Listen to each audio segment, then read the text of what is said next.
আসসালামু আলাইকুম প্রিয় শিক্ষার্থীবৃন্দ। রাজবাড়ী সরকারি কলেজের আজকের অনলাইন ক্লাসে সবাইকে স্বাগত জানাচ্ছি। আমি কে এম আজাদুর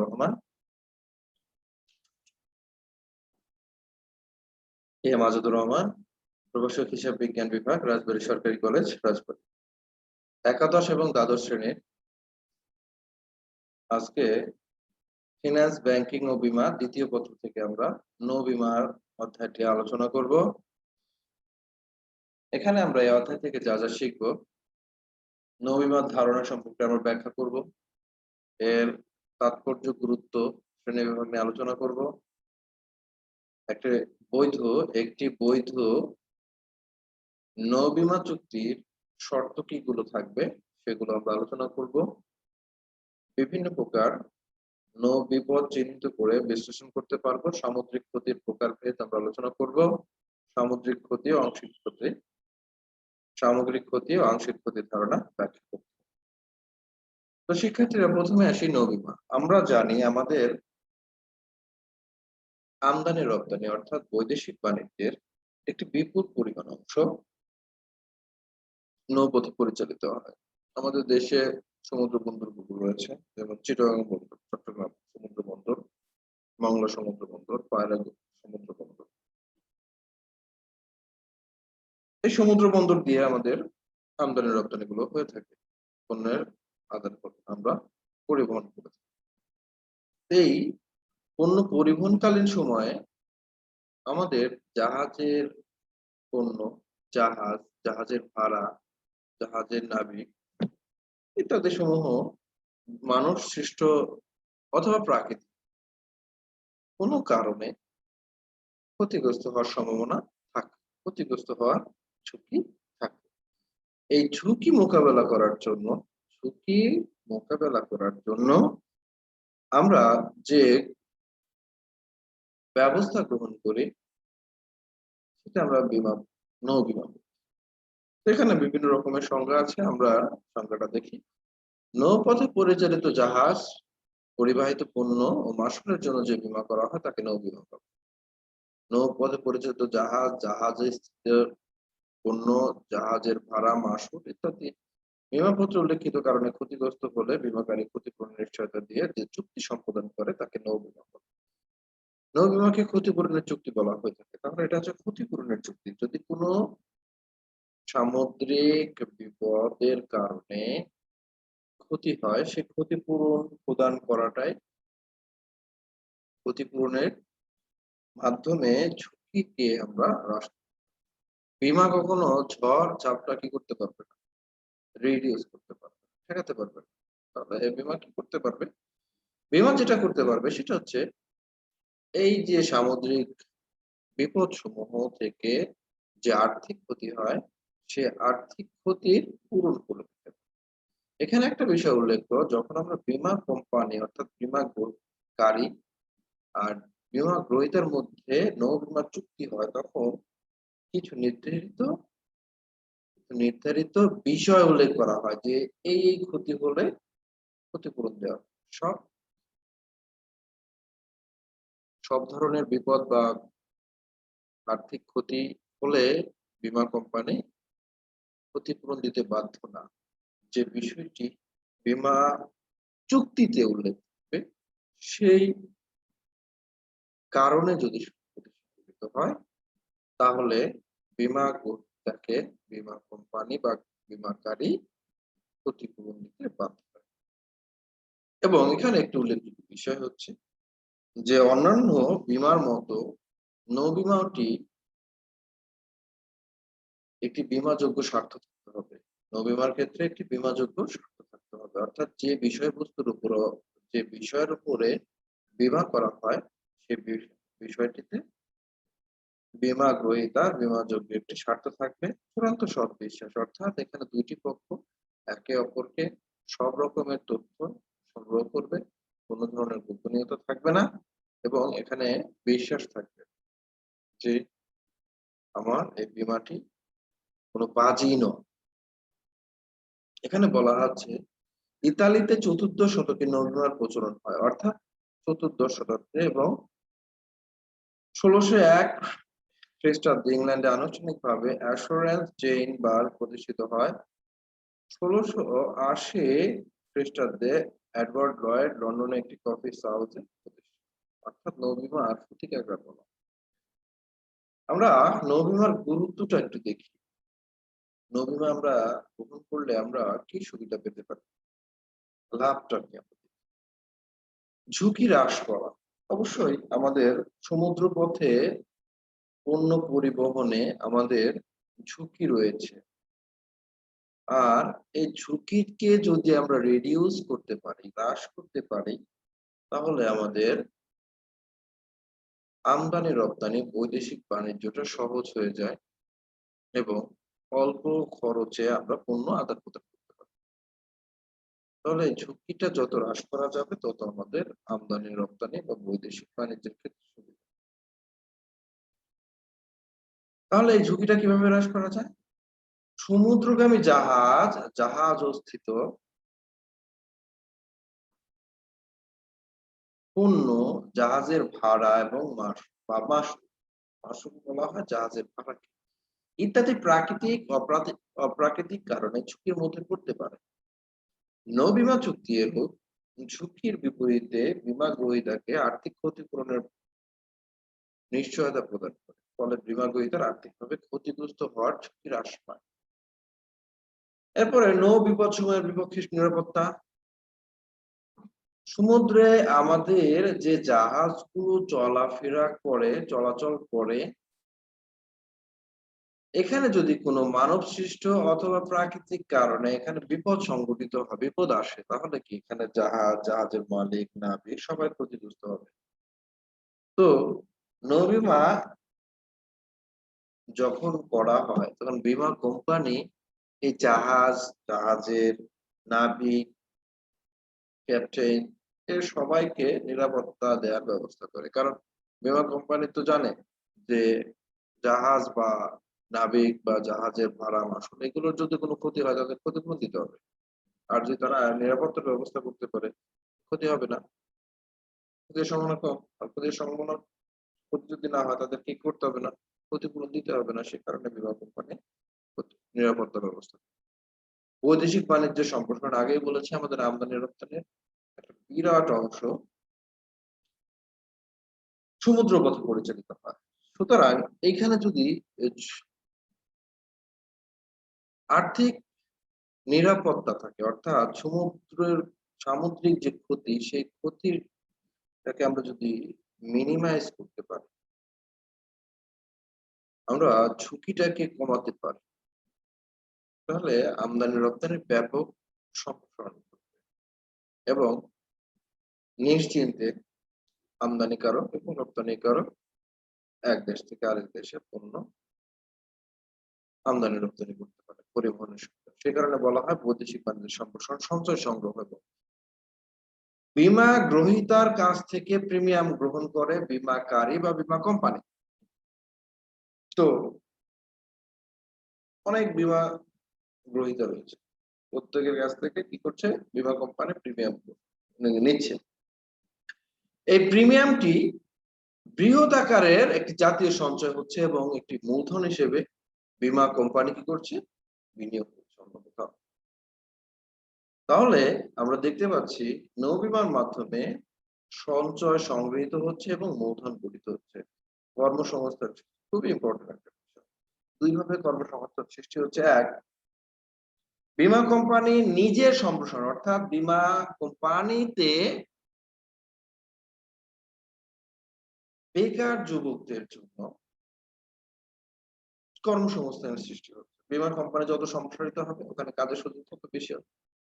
অন্যদিকে নৌ বীমার কারণে ব্যবসা প্রতিষ্ঠানের সম্প্রসারণের ফলে সেখানেও কর্মসংস্থানের সৃষ্টি হচ্ছে। তাহলে আমরা দেখতে পাচ্ছি নৌ বীমা প্রত্যক্ষ এবং পরোক্ষভাবে কর্মসংস্থান সৃষ্টি করছে। এরপরে আসো পরবর্তীতে সামুদ্রিক ক্ষতি সর্বনিম্নকরণ। সমুদ্র পথে আমাদের যে পণ্যদ্রব্য আদান প্রদান হয়, সেই পণ্যদ্রব্য আদান প্রদানে সামুদ্রিক ক্ষতি বা বিপদ সমূহ সংঘটিত হলে আর্থিক ক্ষতি হয়। তো বীমা কোম্পানি সবসময় চেষ্টা করে এই ক্ষতিগুলোকে যাতে সর্বনিম্ন হয় তার জন্য ব্যবস্থা করা। কি, কি ব্যবস্থা? যেমন বিমানবন্দর জাহাজ চলাচল সতর্কতা অবলম্বনে আ মা আ অবলম্বন করতে বলে। বিপদের সময় করণীয় সম্পর্কে বীমা জাহাজ কর্তৃপক্ষকে নির্দেশনা দেয়, উপদেশ দেয়। দুর্ঘটনা ঘটলে যাতে ক্ষতির পরিমাণ সর্বনিম্ন হয় সে সম্পর্কে সংশ্লিষ্ট পক্ষসমূহকে সচেতন করে। লেনদেনের ভারসাম্যের প্রতিকূলতা রয়েছে। নৌ বীমা একটি দেশের সাথে অন্য একটি দেশের কি হয়? বাণিজ্য হয়। এখন ধরলাম আমরা শুধু ইন্ডিয়া থেকে আমদানি করি। ইন্ডিয়া আমাদের কাছে রপ্তানি করে। সে তুলনায় আমরা ইন্ডিয়ায় রপ্তানি করি অল্প কয়েকটা। তাহলে দেখা যাচ্ছে এখানে বাণিজ্যিক ভারসাম্য, লেনদেনের ভারসাম্য ঠিক মতো হচ্ছে না, ইমব্যালেন্স হচ্ছে।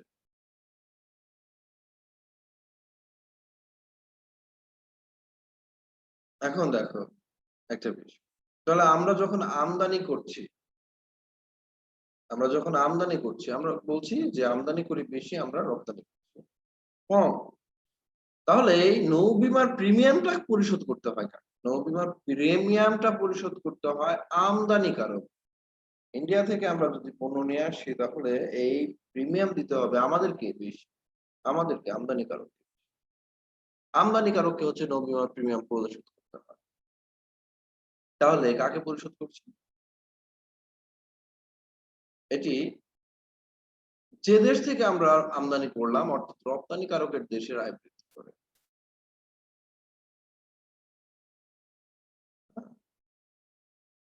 এখন আমরা যদি আমাদের বৈদেশিক বাণিজ্যটা সম্প্রসারণ হয়, আমাদের রপ্তানি বৃদ্ধি হয়, আলটিমেটলি আমাদের কি হবে? এই লেনদেনের ভারসাম্যের প্রতিকূলতা দূর হবে। কারণ নৌ-বিমার ফলে আমাদের কি হবে? রপ্তানির সুযোগ বাড়বে, সৃষ্টি হবে। এতে আমার জাতীয় আয় বৃদ্ধিতে সহায়তা করে। ব্যবসায়িক দক্ষতা বৃদ্ধি, নৌ-বিমার ফলে ব্যবসায়িক দক্ষতা বৃদ্ধি পায়। সমুদ্রপথে পণ্য পরিবহনের ক্ষেত্রে বিপুল পরিমাণ আর্থিক ক্ষতি হওয়ার ঝুঁকি থাকে। নৌ কোম্পানিগুলো এই ঝুঁকির বিপরীতে ক্ষতিপূরণ প্রদানের নিশ্চয়তা দিয়ে থাকে। ফলে ব্যবসা প্রতিষ্ঠানগুলো নিশ্চিন্তে সমুদ্রপথে পণ্যদ্রব্য পরিবহন করে থাকে, যা তাদের ব্যবসা দক্ষতা বৃদ্ধিতে সহায়তা করে। আমরা নৌ বীমার শ্রেণীবিভাগ দেখব। সমুদ্রপথে পণ্য পরিবহনের সময় যাত্রাপথে নানা রকমের নৌপথ সংঘটিত হয়, তার প্রকারভেদ দেখব। প্রথমে আছে নৌ বীমার শ্রেণীবিভাগে পণ্য পরিবহন বীমা, জাহাজ বীমা, ভাড়া বা মাশুল বীমা এবং নৌদায়। সহজ কথায় বলি, জাহাজে যে পণ্যটা থাকবে, জাহাজে আমি যে পণ্য পরিবহন করছি সেই পণ্যের উপর শুধু ওই পণ্যটার জন্য যে বীমা করা হবে সেই বীমাকে বলা হয় পণ্য পরিবহন। সহজ কথায়, আমি চীন থেকে মোবাইল ফোন আমদানি করছি। আমি যদি শুধু মোবাইল ফোনের উপরে বীমা করে সেটা হবে পণ্য পরিবহন। জাহাজ বীমা হচ্ছে ডোমিমার্কের জাহাজে বীমায় প্রধান। সমুদ্র পথে যে জাহাজ চলাচল করে সেগুলো আর্থিক মূল্য অনেক বেশি। একটা জাহাজ, বিশাল জাহাজ, মূল্য অনেক। জাহাজে পণ্য পরিবহন ফলে বিভিন্ন ধরনের বিপদ, যেমন সামুদ্রিক ঝড়, জলোচ্ছ্বাস, সুনামি ইত্যাদি কারণে জাহাজের সম্পূর্ণ অংশ অথবা আংশিক ক্ষতি হতে পারে। উক্ত ক্ষতির বিপরীতে ক্ষতিপূরণ অর্থাৎ জাহাজের জন্য যে বীমা করা হয়। ভাড়া বা মাশুল, পণ্য ভর্তি জাহাজ যখন রপ্তানিকারকের দেশে পৌঁছায় অথবা আমদানিকারকের দেশে যাত্রা করে তখন অগ্রিম ভাড়া প্রদান করে, অথবা আমদানিকারক দেশের সমুদ্র বন্দরে পৌঁছানোর পর জাহাজ ভাড়া পরিশোধ করা হয়ে থাকে। জাহাজ বাহিত পণ্য ক্ষতিগ্রস্ত হলে, সহজ কথায় বলি, আমাদের জাহাজে করে আমাদের পণ্য নেওয়ার আমদানি রপ্তানি করার কথা, হয় ভাড়াটা অগ্রিম দেয় অথবা বন্দরে পৌঁছানোর পর দেওয়া হয়। এখন কোনো কারণে যদি পণ্যদ্রব্য ক্ষতিগ্রস্ত হয় পণ্য দ্রব্য যদি ক্ষতিগ্রস্ত হয়, পণ্য দ্রব্য যদি ক্ষতিগ্রস্ত হয়, তাহলে কিন্তু জাহাজে যে পণ্য পরিবহন করেছে আমদানিকারক, সে ভাড়া দিতে চাইবে না, অথবা ভাড়া কম দিতে চায় আনুপাতিক হারে, যে এতগুলো পণ্য ক্ষতিগ্রস্ত হয়ে গেছে, যা ভাড়াটা কমে গেল। আলটিমেটলি কি জাহাজ কর্তৃপক্ষ, জাহাজের মালিকের ক্ষতি হলো না? তার ভাড়াটাও কমে গেল অথবা পেল না। তাহলে এরূপ ক্ষতির সম্ভাবনার জন্য যে বীমা করা হয় তাকে ভাড়া বা মাসিক বীমা বলা হয়। নৌ দায় বীমা ইম্পর্টেন্ট একটা জিনিস। ধরো আমি একটি জাহাজ নিয়ে আফ্রিকা মহাদেশে আমি চলে গেলাম, ইউরোপে। এখন একটা জাহাজের সাথে, আমার জাহাজের সাথে অন্য একটা জাহাজের কি হলো, ধাক্কা লেগে গেল। ওই জাহাজ ছোট জাহাজ ছিল, ডুবে গেল। জাহাজের পণ্য দ্রব্য ডুবে গেল ওই জাহাজ, ছোট জাহাজের। তাহলে একটা ক্ষতি হলো, সে ক্ষতিপূরণ আমাকে দিতে হবে, আমার জাহাজ ক্ষতি। আবার ধরো আমি কোন দেশের সামুদ্রিক আইনটা লঙ্ঘন করে ফেললাম, আমার জাহাজ, হতে পারে তো। তাহলে এই জাতীয় বিপদ যদি সংঘটিত হয়, তাহলে কি আমার ক্ষতিপূরণ দিতে হবে? এটা একটা দায় সৃষ্টি করবে। তাহলে এই দায়কে নৌ দায় বলা হয়। আর এই ধরনের নৌ দায় সংঘটিত হলে তা পরিশোধের জন্য আমরা নৌ দায় পেলাম। আমাদের বীমা পত্রের শ্রেণীবিভাগ। আচ্ছা, বীমা পত্র মানে হচ্ছে আমরা বীমা চুক্তি, যেখানে বীমা গ্রহীতা এবং বীমাকারের মধ্যে চুক্তি সংগঠিত হয়। এখানে নির্দিষ্ট কিছু শর্ত থাকে, কারণ থাকে, যে কোন কোন কারণ সংঘটিত হলে বীমাকারী বীমা গ্রহীতাকে ক্ষতিপূরণ করে। তো আমরা দেখি শ্রেণীবিভাগ। সমুদ্র যাত্রার বীমাপত্র। এখানে এই বীমাপত্রে উল্লেখ করা হয় কোন সমুদ্র পথে যাত্রা করলে যদি ক্ষতি সংঘটিত হয় তাহলে বীমা কোম্পানি ক্ষতিপূরণ করবে। এখানে উল্লেখ রাখা ভালো, যদি ওই যাত্রাপথ ছাড়া অন্য যাত্রাপথে পরিবহন করা হয় পণ্য এবং ক্ষতির সম্মুখীন হলে বীমা কোম্পানি ক্ষতিপূরণ করবে না। ওই কথাটা বুঝাইতে পেরেছি নিশ্চয়ই। অর্থাৎ নির্দিষ্ট যাত্রাপথ নির্দিষ্ট থাকবে এবং ওই নির্দিষ্ট যাত্রাপথে যাত্রা করতে হবে। এই যাত্রাপথ পরিবর্তন যদি হয় তাহলে সেখানে কি করতে, ক্ষতিপূরণ পাওয়া যাবে না। এক্সাম্পল দেওয়া হচ্ছে, যেমন চট্টগ্রাম বন্দর হতে পণ্যবাহী জাহাজ সিঙ্গাপুরে যাবে, এক্ষেত্রে যাত্রাপথে জাহাজে পণ্য কোনো ক্ষতি হলে বীমা কোম্পানি কি করবে, ক্ষতিপূরণ দেবে। সময় বীমাপত্র। এখানে আগের বীমাপত্রে বলা হচ্ছে যে একটা নির্দিষ্ট যাত্রাপথ, আর এখানে বলছে না নির্দিষ্ট যাত্রাপথ না, নির্দিষ্ট সময়। এই নির্দিষ্ট সময় উল্লেখ করা থাকবে ধরো 2020 সালের 1 জানুয়ারি থেকে 2021 সালের 1 জানুয়ারি পর্যন্ত। এই নির্দিষ্ট সময়ের মধ্যে আমার যে জাহাজগুলো চলবে, জাহাজের পণ্যের, তারপরে জাহাজের ভাড়া এবং জাহাজ, এই সম্পূর্ণ বিষয় বীমা করা থাকবে। এই সময়ের মধ্যে সব ক্ষতি সংঘটিত হলে ক্ষতি, অর্থাৎ এখানে সময়টা উল্লেখ থাকবে। আর এই সময় এবং যাত্রা পথ মিলিয়ে যেটা হয় সেটা হচ্ছে মিশ্র। এখানে উল্লেখ থাকবে যে চিটাগং বন্দর থেকে সিঙ্গাপুর পর্যন্ত যাবে 2000, ধরো একটা টাইম, ধরো 2015 সালের 1 মার্চ থেকে রাত 10টা থেকে 2015 সালের 31 ডিসেম্বর রাত 10টার মধ্যে আমি নির্দিষ্ট বন্দর এবং নির্দিষ্ট সময় উল্লেখ করে যে বিমাপত্র করা হয় তাহলে মিশ্র বিমা। তাহলে এই সময়ের মধ্যে এবং এই সময় এবং এই নির্দিষ্ট যাত্রা, এই দুটা বিষয়কে একত্রিত করে মিশ্র বিমা। এর বাইরে গিয়ে যদি বীমা বিষয়বস্তু ক্ষতিগ্রস্ত হয়, বীমা কোম্পানি কিন্তু ক্ষতিপূরণ দিবে না। ধরো আমার বীমা করা হলো চট্টগ্রাম থেকে আমার ব্রিস্টল বন্দর, এবং 15 সালের 1 মার্চ থেকে রাত 10টা, শেষ হবে 31 ডিসেম্বর রাত 10টায়। এখন আমি ব্রিস্টলে আমার এই রুটে আমি জাহাজ চলাচল করলো এবং সেটা 2015 সালের 31 ডিসেম্বরের পরে, অর্থাৎ জানুয়ারি মাস হয়ে গেল, তখন কিন্তু ক্ষতিপূরণ পাওয়া যাবে না, কারণ এর এই সময়ের মধ্যে পড়েনি। আবার যদি এমন হয় যে সময়ের মধ্যে পড়েছে মার্চের 1 তারিখ থেকে 31 ডিসেম্বর তারিখ পর্যন্ত, এই সময়ের মধ্যে যাত্রা করেছে, কিন্তু জাহাজের পথটা ছিল চট্টগ্রাম থেকে ব্রিস্টলে, না এখানে প্যারিস। তাহলে এখানে আমাদের কি করতে হবে? ক্ষতিপূরণ পাওয়া যাবে না, কারণ এখানে যাত্রাপথ পরিবর্তন, সময়টা ঠিক। মূল্যায়িত বীমা, যে বীমাপত্রে আগে থেকেই বীমার বিষয়বস্তুর মূল্য কত সেটা নির্ধারিত থাকে, সেটাকে মূল্যায়িত বীমা। আমি যে বীমা করলাম, বীমাতে উল্লেখ করলাম যে আমি ১,০০০ কোটি টাকার কোন দ্রব্য কি করছি, পরিবহন করছি, অথবা ১,০০০ কোটি টাকার বিপক্ষে আমি কি করছি, বীমাপত্র গ্রহণ করছি, বীমা করছি, তাহলে এটাকে মূল্যায়িত বীমাপত্র বলবো। অর্থাৎ এখানে ক্ষতিগ্রস্ত যদি হয় পণ্যদ্রব্য, ভাড়া বা জাহাজে, তাহলে এই ১,০০০ কোটি টাকার উপরে ক্ষতিপূরণের ব্যবস্থা করা হবে। এবং যদি এটি পণ্যদ্রব্যের ক্ষেত্রে হয়, তাহলে জাহাজ ভাড়া এবং পণ্য মূল্যের সাথে একটা মুনাফাও যোগ করা হয়। কারণ ধরে নাও আমি যে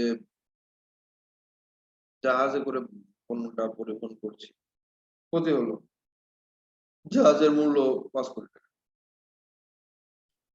তাহলে আমি শুধু ক্ষতিপূরণটাই দিব না, ওর সাথে জাহাজে যদি চলাচল করতো তাহলে মুনাফা পেতাম, আয় হতো না, সেটাও যোগ করে, সে কারণে এর সাথে মুনাফাটাও যোগ করা হয়। আরেকটা আছে অমূল্যায়িত বা খোলা বীমাপত্র। এখানে আমরা বীমা যখন গ্রহণ করি তখন আমরা কি করি না, বীমার বিষয়বস্তুর মূল্য উল্লেখ করি না, মূল্যটা উল্লেখ করি আমরা পরবর্তীতে একটি হিসাব নিকাশ করা। শুরুতেই আমরা কি করতে পারি না, বীমার বিষয়বস্তুর মূল্য নির্ধারণ করা হয় না। ভাসমান বীমাপত্র, দেখা যায় এক মালিকের অনেকগুলো, একজন মালিকের অনেকগুলো জাহাজ থাকে, তো নির্দিষ্ট এলাকা দিয়ে কি করতেছে, চলাচল করে। তো এক্ষেত্রে বীমা কোম্পানি যদি সবগুলো জাহাজকে একটিমাত্র বীমার আওতায় আনা হয়, এটাকে আমরা ভাসমান বীমাপত্র বলি। অর্থাৎ একটা মাত্র বীমা পত্র দিয়ে একটি বীমা পত্রের আওতায় সবগুলো জাহাজকে বীমা করা হয়, এটাকে ভাসমান বীমাপত্র বলে।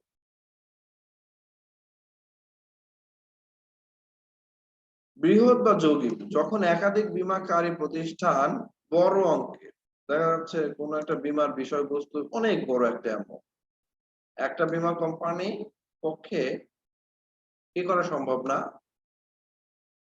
ঝুঁকি গ্রহণ করা সম্ভব না, বীমার দায়িত্ব গ্রহণ করা সম্ভব, তখন কয়েকটা কোম্পানি মিলে এই বীমাটা গ্রহণ করলো। ধরো ৫ কোটি টাকার একটা বীমা, বাংলাদেশে ২-৩টা বীমা কোম্পানি নিজেদের মধ্যে বীমা আর বিষয়বস্তুতে ঝুঁকি গ্রহণের জন্য কি করলো, নিজেদের মধ্যে বন্টন করে ফেলেছে। যেমন ক, খ, গ নামক ৩টি বীমাকারী প্রতিষ্ঠান একত্রে যথাক্রমে ৫০ লাখ, ৩০ লক্ষ এবং ২০ লক্ষ টাকা, অর্থাৎ ১ কোটি টাকা বীমা দায়িত্ব করলে সেটিকে বৃহৎ বা যৌগিক বীমা। অর্থাৎ বড় একটি অ্যামাউন্টকে যখন একাধিক বীমা কোম্পানি কি করতে পারে, বীমা এই ঝুঁকি গ্রহণ করে নিজেদের মধ্যে, সেটাকে বলা হয় বৃহৎ। বাজি বীমাপত্র, এখানে পটকা বাজি বলে, বীমাযোগ্য স্বার্থ না থাকলে যে বীমা করা হয় সেটা হচ্ছে বাজি, গ্যামলিং। মুদ্রা বিনিময় পত্র খুব একটা ইম্পর্টেন্ট, আমাদের জাহাজের ভাড়া দেয়া হয় কিসে, ডলারে। বিদেশি মুদ্রা যে সকল নৌ বীমাপত্র প্রদান করা হয়, বিদেশি মুদ্রা যে সকল নৌ বীমাপত্র প্রদান করা হয় সে সকল বীমাপত্রকে মুদ্রা বীমাপত্র বলে। এক্ষেত্রে বীমাকৃত অর্থ বৈদেশিক মুদ্রায় উল্লেখ থাকে, যেমন ৫ লক্ষ টাকার জন্য কি পরিমাণ পাউন্ড দিতে বা ডলার দিতে হবে। সাধারণত ১ বছরের জন্য এরূপ বীমাপত্র গ্রহণ করা হয়। এ ধরনের বীমার সাহায্যে ব্যবসায়ীগণ বৈদেশিক মুদ্রার বিনিময় হার হ্রাস প্রতিরোধে রক্ষা পেতে। অর্থাৎ আমি যখন বীমা করলাম তখন পাউন্ড বা ডলারের একরকম দাম থাকবে, আমি বীমার প্রিমিয়াম দেওয়ার সময় আরেক রকম হলো। অর্থাৎ ডলার এবং বৈদেশিক মুদ্রার সবসময় দর দাম ওঠানামা করে, বিনিময় হার ওঠানামা করে।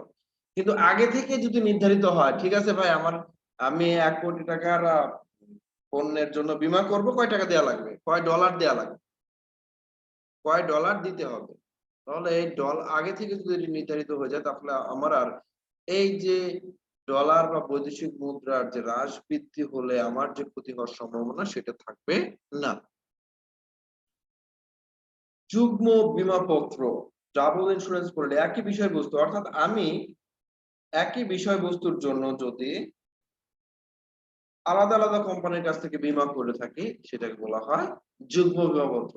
এখানে শিক্ষার্থীদের একটা কথা বলে থাকে, বৃহৎ বা যৌগিক ঝুঁকি বীমাপত্র আর যুগ্ম বীমাপত্র একরকম মনে হলেও দুটি এক নয়। এখানে বৃহৎ বা যৌগিক ঝুঁকি হচ্ছে বীমাকারী ঝুঁকিটি নিজেদের মধ্যে কি করে বীমা করে নেয়। নিজেদের বীমা কোম্পানিগুলো নিজেদের মধ্যে ঝুঁকিটা কি করে সমন্বয় করে। আর এক্ষেত্রে যুগ্ম বীমার ক্ষেত্রে বীমা গ্রহীতা তার বীমার বিষয়বস্তু আলাদা আলাদা কোম্পানিতে বীমা করবে। স্বার্থ বীমাপত্র, যে বীমার বিষয়বস্তুতে বীমাযোগ্য স্বার্থ থাকে সেটা হচ্ছে স্বার্থ বীমাপত্র। অবরোধ বীমাপত্র, এই বীমাপত্রে উৎপত্তি আফ্রিকা মহাদেশে, বিশেষ করে দক্ষিণ আফ্রিকার স্বর্ণের খনিতে জাতীয় বীমাপত্র হয়। অর্থাৎ স্বর্ণের কি খনিতে কি হয়, তলদেশ থেকে উপরে উত্তোলন করে নিয়ে আসা পর্যন্ত, বিক্রয় কেন্দ্র নিয়ে আসা পর্যন্ত যে ধরনের প্রতিবন্ধকতা থাকে, সেই প্রতিবন্ধকতার বিপরীতে যে বীমা করা হয় তাকে ব্লক পলিসি বলা হয়। নামিক বীমাপত্র, যে বীমাপত্রের বীমাপত্র গ্রহণের সময় জাহাজের নাম, সমুদ্র যাত্রার তারিখ, বীমাকৃত পণ্যের সবকিছু উল্লেখ থাকবে। নামিক বীমাপত্র এক জাহাজই বহু জাহাজ, এক জাহাজের জন্য যে বীমাপত্র, অর্থাৎ প্রতিটি জাহাজের জন্য আলাদা একটা, প্রত্যেকটা জাহাজের জন্য আলাদা একটা বীমাপত্র করা হয়, তাই এক জাহাজী বীমাপত্র। বহু জাহাজী বীমাপত্র হচ্ছে অনেকগুলো মানে একাধিক জাহাজের জন্য যদি একটি বীমাপত্রের মাধ্যমে করা হয়, অর্থাৎ একটি বীমাপত্রের অধীনে একাধিক জাহাজের যদি বীমা করা হয় সেটি বহু জাহাজী বীমাপত্র বলা হয়। ব্ল্যাঙ্কেট পলিসি, ছাউনি বীমাপত্র, কোন নির্দিষ্ট স্থান সমন্বয়, কোন স্থান নির্দিষ্ট সময়ের জন্য যখন একটি নির্দিষ্ট পরিমাণ অঙ্কের ক্ষয়ক্ষতি ঝুঁকি হ্রাসের জন্য বীমাপত্র গ্রহণ করা হয় তাকে ছাউনি বীমাপত্র বলা হয়। বীমাপত্রে গ্রহণের সময় উল্লেখিত সম্পূর্ণ অংশ পরিশোধ করা হয়। বীমাপত্রের মেয়াদ শেষে ঝুঁকির সাথে নির্ধারিত বীমা অঙ্ক সমন্বয় করা হয়, অর্থাৎ প্রকৃত মূল্য থেকে কম বা বেশি হলে সেটি সমন্বয় করা হয়। বন্দর ঝুঁকি বীমাপত্র, নির্দিষ্ট সময়ের মধ্যে বন্দর অবস্থানকালে জাহাজের অবস্থিত পণ্যদ্রব্য ক্ষতিপূরণের দায় যে বীমাপত্রের মাধ্যমে গ্রহণ করা হয় তাকে বন্দর বীমা। অর্থাৎ এখানে জাহাজ চলাচল করবে না, বিমানে বন্দরে থাকবে। অনেক সময় বন্দর অবস্থানকালে ঝড় জলোচ্ছ্বাস হতে পারে, তো সে কারণে যদি ক্ষতি হয় তার জন্য যে বীমা গ্রহণ করা হয় তাকে বলা হয় বন্দর বীমা ঝুঁকিপত্র। এখন আসি আমরা একটা বৈধ নৌ বীমা চুক্তির প্রয়োজনীয় শর্তগুলো কি। আমরা দুই ধরনের শর্তের কথা বলবো, ব্যক্ত শর্তগুলি এবং অব্যক্ত। ব্যক্ত শর্তগুলির অর্থ হচ্ছে এই শর্তগুলো চুক্তিপত্রে উল্লেখ থাকবে, চুক্তিপত্রে আমরা রিটেন থাকবে, লিখিত থাকবে। অব্যক্ত শর্তগুলো হচ্ছে যে চুক্তিপত্রে উল্লেখ থাকবে না কিন্তু ধরে নেওয়া হয় এটা পালন করা হবে, পালন করা হবে। যেমন ব্যক্ত শর্ত, যাত্রা নিরাপদ সময়, অর্থাৎ যখন বীমা চুক্তি করা হয় তখন বীমা চুক্তিতে যাত্রার একটা সময় নির্ধারণ করা হয়। এই সময়টা নির্ধারিত হবে যেমন জাহাজের মালিক, বীমা কোম্পানি এবং যে পণ্যদ্রব্য আমদানি রপ্তানিকারকের মধ্যে আলাপ আলোচনা করে এবং আবহাওয়াটা বিশ্লেষণ করে একটা নির্দিষ্ট নিরাপদ সময় কি করবে জাহাজের জন্য, যাত্রার জন্য নির্ধারণ করবে। এরপরে আছে হচ্ছে যাত্রার নির্ধারিত তারিখ, যে নির্দিষ্ট ডেটে যাত্রা করার কথা ওই নির্দিষ্ট ডেটে যাত্রা করতে হবে। যদি তারিখ পরিবর্তন হয় বীমা কোম্পানি ক্ষতিপূরণ দিবে না, সহজ কথায়। রক্ষীবহ সাথে রাখতে হবে এবং যাত্রা পথে আমার সমুদ্রে নিরাপত্তার জন্য সাথে ডিফেন্স রাখতে হবে। সম্পত্তি নিরপেক্ষতা খুব একটা বিষয়, ইম্পর্টেন্ট একটা বিষয়। যখন বীমা কোম্পানি বীমার বিষয়বস্তুতে বীমা করে, অর্থাৎ বীমা করার সময় উল্লেখ করতে হয় যে পণ্যটা পরিবহন হবে এটা বৈধ, অবৈধ না। যে দেশের মধ্যে দিয়ে এটা পরিবহিত হবে ওই দেশে এটা নিষিদ্ধ নয়। এরপরে আসে অব্যক্ত শর্ত বলে, যে শর্তগুলো উল্লেখ থাকবে না কিন্তু ধরে নেওয়া হয় এটা পালন করা হবে, সেগুলো অব্যক্ত শর্তগুলো। যেমন জাহাজের সমুদ্রে চলাচলের যোগ্যতা। আমি এমন একটা জাহাজ দিয়ে পণ্যটা কি করতে পারবো না, পরিবহন করতে পারবো না, মাঝপথে যায় সে ভেঙে চলে গেল, নষ্ট হয়ে গেল। জাহাজের যে চালক ক্যাপ্টেন সে জাহাজ চালাতে পারে না, নাবিকরা দক্ষ না, তাহলে এরকম হলে তো সমুদ্র যাত্রা হবে না। তো ধরে নেওয়া হয় যে জাহাজে করে পণ্য পরিবহন করা হচ্ছে সেই জাহাজের চলাচলের যোগ্যতা আছে, জাহাজের ফিটনেস আছে, ক্যাপ্টেন দক্ষ, নাবিকগুলো দক্ষ, এখানে প্রয়োজনীয় নিরাপত্তা সরঞ্জাম আছে, প্রয়োজনীয় জ্বালানি আছে, অন্যান্য যন্ত্রপাতি সবকিছুই রয়েছে। সমুদ্র যাত্রার বৈধতা, অবৈধ যাত্রা পথে সমুদ্র চলাচল করবে না, সমুদ্রে অবৈধ পথে জাহাজ চলাচল করবে না, অবৈধ পরিবহন করবে না, হ্যাঁ, অবৈধ উদ্দেশ্য পরিচালিত হবে না, এগুলো ধরে নেওয়া হয় হ্যাঁ যে অব্যক্ত শব্দ। যাত্রার পথ পরিবর্তন, আমার চুক্তিপত্রে যে যাত্রার পথ উল্লেখ আছে সেই যাত্রা পথে ইয়ে করতে হবে, বিমান যাত্রার পথ পরিবর্তন করা যাবে, অর্থাৎ যে পথ উল্লেখ আছে ওই পথেই যাত্রা করতে হবে, জাহাজ চলাচল করবে। এবং জাহাজ যদি কোনো কারণে পরিবর্তনের প্রয়োজন হয় তবে সরকারের অনুমোদন ছাড়া করা যাবে, অনুমোদন নিয়ে যদি করে তাহলে ঠিক আছে। ভিন্ন পথে গমন না করে, এক পথ দিয়ে যাওয়ার কথা চলে গেল অন্য পথে, পূর্ব নির্ধারিত পথে চললো না, তাহলে সেটা করা যাবে না। যাত্রা বিলম্ব না করা, যে ডেটে নির্দিষ্ট ডেটে কি করা হয় যাত্রা করার কথা ওই নির্দিষ্ট ডেটে কি করতে হবে, যাত্রা করতে হবে।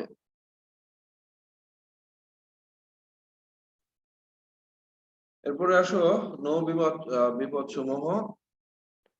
আমরা সমুদ্রে বিভিন্ন ধরনের বিপদ সংঘটিত হয়ে থাকে, এই বিপদ গুলোকে আমরা নৌ বিপদ বলে থাকি। তো শিক্ষার্থীরা আমরা আজকের ক্লাসে সমুদ্রের এই বিপদসমূহ আমরা দেখব। এই বিপদসমূহকে মেরিন পেরিলস বলা হয়, মেরিন পেরিলস বলা হয়। এটাকে আমরা দুই ভাগে ভাগ করি, প্রাকৃতিক বিপদ আর হচ্ছে মানব সৃষ্ট অপ্রাকৃতিক বিপদ। প্রাকৃতিক কারণে সমুদ্রে জাহাজ চলাচলের সময় প্রাকৃতিক কারণে যে সংকট, অর্থাৎ যে বিষয়গুলো প্রকৃতি প্রদত্ত সেগুলোকে প্রাকৃতিক বিপদ বলে। ঝড় প্রকৃতি প্রদত্ত, জলোচ্ছ্বাস প্রকৃতি, সুনামি প্রকৃতি প্রদত্ত, সমুদ্রের তলদেশে ডুবো যে আমাদের পর্বত আছে, নিমজ্জিত পাহাড় আছে, তার সাথে জাহাজের ঘর্ষণ লাগতে পারে, সেগুলো হচ্ছে আমাদের প্রাকৃতিক। এরপরে আসো অপ্রাকৃতিক বা নৈতিক বিপদ যেটা বলা হয়, সেগুলো মানব সৃষ্ট, প্রকৃতি সৃষ্ট না। কি কি আছে? জলদস্যু পাইরেটস, সমুদ্র পথে একটি বড় ধরনের বিপদ। প্রায় শোনা যায় জাহাজ লুট করে নিয়ে গেছে অমুক দেশের জলদস্যু, বাংলাদেশের জাহাজগুলো আটকে রেখেছে, এই জলদস্যুরা নিয়ে যায়, লুণ্ঠন করে, লুট করে। হ্যাঁ, বর্তমানে অবশ্য বিভিন্ন দেশের কোস্ট গার্ডের তদারকিতে জলদস্যুর পরিমাণ কমলেও পুরোপুরি হ্রাস হয়। তাহলে জলদস্যু আক্রমণ এটি একটি নৈতিক বা অপ্রাকৃতিক বিপদ। ডাকাতরা অনেক সময় ডাকাতি করতে আসে। চোর, শত্রু, দেখা যাচ্ছে শত্রুপক্ষে এক দেশের সাথে আরেক দেশের শত্রুতা থাকে না, থাকতেই পারে। এখন আমি যখন সমুদ্রে চলাচল করলাম, সমুদ্র 200 নটিক্যাল মাইল পর্যন্ত একটা দেশের, আমাদের যে সমুদ্র বঙ্গোপসাগর 200 নটিক্যাল পর্যন্ত আমাদের, এরপরে আন্তর্জাতিক সমুদ্র, এর মধ্যে কোনো বিধি নিষেধ নাই, যে কেউ চলাচল করতে পারে। এখন বাংলাদেশের সাথে শত্রুতা রয়েছে অন্য দেশে ধরলাম, তো এখন যদি এই শত্রু দেশ আক্রমণ করতে পারে, এটা একটা মানব সৃষ্ট বা অপ্রাকৃতিক বিপদ। যুদ্ধ জাহাজ সমুদ্রের আমাদের প্রতিরক্ষার জন্য যুদ্ধ জাহাজগুলো রয়েছে, সাবমেরিন রয়েছে, এটা আমাদের দেশের প্রতিরক্ষার জন্য। এখন কোন পণ্যবাহী জাহাজ যদি অসাবধানতা বশত এই যুদ্ধ জাহাজের সাথে সংঘর্ষ হয়, দুর্ঘটনা ঘটে, তাকে আমরা বলবো অপ্রাকৃতিক বিপদ। যদি কোনো দেশে যুদ্ধ চলছে এই সময় পণ্যবাহী জাহাজ ওখান দিয়ে চলাচল করে এবং ওই শত্রু দেশের জাহাজ আটক হতে পারে,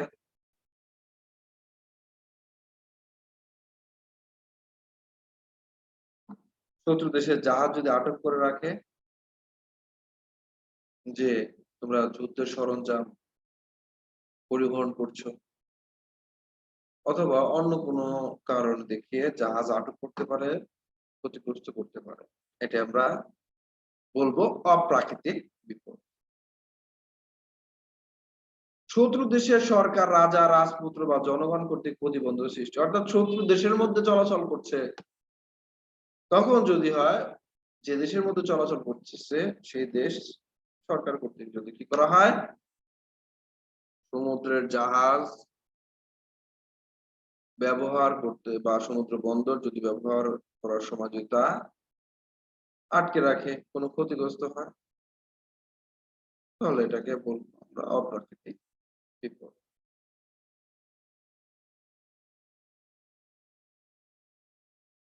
অনেক সময় জাহাজের নাবিক, ক্যাপ্টেন এরা প্রতারণা করতে পারে, প্রতারণা করে কোনো একটা মালামাল নষ্ট করে দিল, চুরি করলো, আগুন লাগাই দিল, তাহলে অথবা এখানকার পণ্যদ্রব্য বিক্রয় করে দিতে পারে, তাহলে জাহাজের ক্যাপ্টেন বা নাবিকদের দ্বারা প্রতারণা, এটা অপ্রাকৃতিক বিপদ। বিস্ফোরণ, বিস্ফোরণ করতে পারে, বিস্ফোরণে হলে এটি অপ্রাকৃতিক বিপদ। পণ্য নিখোঁজ, জেটিসন, জেটিসন ইম্পর্টেন্ট একটা, পণ্য নিক্ষেপণ করা হয়, ঝড় আসলো, তাহলে আমাদের পণ্য দ্রব্য বোঝায় একটি জাহাজ ঝড়ের কবলে পড়ল বা অন্য কোনো বিপদে পড়ল, তখন আমরা জাহাজকে হালকা করার জন্য, ওজনটা কমানোর জন্য আমরা কি করি, পণ্য দ্রব্য কিছু ফেলে দিই। সমুদ্রে নিক্ষেপ করাকে, এমন পণ্য দ্রব্য সমুদ্রে নিক্ষেপ করাকে জেটিসন বলা হয়, এটি অপ্রাকৃতিক বিপদ। আগুন লেগে যেতে পারে, হ্যাঁ, আগুন লাগলে পণ্য দ্রব্য পুড়ে যেতে পারে, এটা একটা ক্ষতি। ধোয়ার কারণে পণ্য দ্রব্য ক্ষতি হতে পারে, এটা একটা ক্ষতি। আগুন নেভানোর জন্য যে পানি ব্যবহার করা হয় সেখান থেকে আবার ক্ষতি হতে পারে। বজ্রপাত, বিস্ফোরণ, কাপ্তান বা জাহাজের গণচলাচলের কারণে শুরু করে, এগুলো সবই আমাদের অপ্রাকৃতিক। এখন আমি যে বন্দরে আমি নোঙ্গর করব, বিরতি দিই, অথবা যে বন্দর আমার গন্তব্যস্থলে পৌঁছাবো, সেখান থেকে পণ্যদ্রব্য খালাস করতে হয়, কিন্তু ওই যেই দেশে আমি পণ্যদ্রব্য নিয়ে গেলাম সেই দেশের মধ্যে যদি ধর্মঘট চলে, হরতাল চলে, দাঙ্গা, বেসরকারি বেসামরিক আন্দোলন চলে, তাহলে পণ্যদ্রব্য খালাস করতে নাও সম্ভব হতে পারে। খালাস না করলে পণ্যদ্রব্য ক্ষতি হওয়ার সম্ভাবনা থাকে, তাহলে এগুলোকে আমরা বলবো অপ্রাকৃতিক।